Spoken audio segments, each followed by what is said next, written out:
Some tiny turtles are not hibernating this winter. Instead, they are being given the opportunity to grow. Kat Viglienzoni joins us this morning with what may be the cutest Sunday science we have ever had yet. Kat, tell us about these turtles.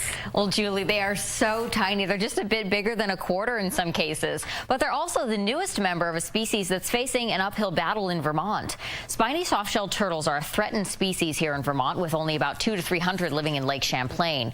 Now, 28 of these neonate turtles are now beginning their overwintering at Echo in Burlington as part of the Head Start program. Right now, many are so young they're still living off their yolk sacs.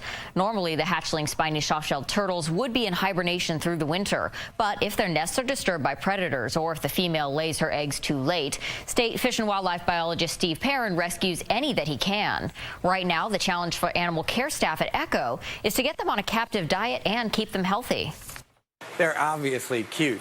No matter what you may think about wildlife, when you see something that small, they're pretty cute. From my perspective as director of animal care, this stage they're a source of a lot of gray hairs because we're watching them and hoping that they're going to do well. We're, when you think about it, we're a little bit, on the wrong end of the curve here because they've had a rough start. They've been, dug up by a predator. They've been exposed to colder temperatures, so sometimes they have a little bit of a rough go at it. Right now, these all look like they have great energy levels, and they all look like they're doing really well, and some are already eating, so I'm not graying too quickly yet.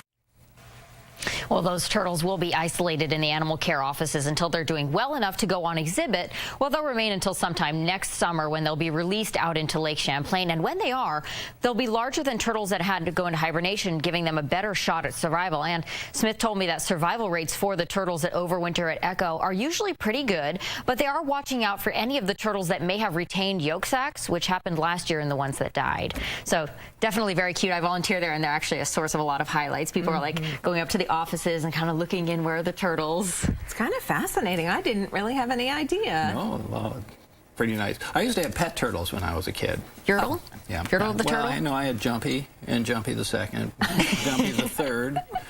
You're like that boxer who named all his kids the same thing. But then I did switch it up and go to Yertle, and then there was Yertle the second.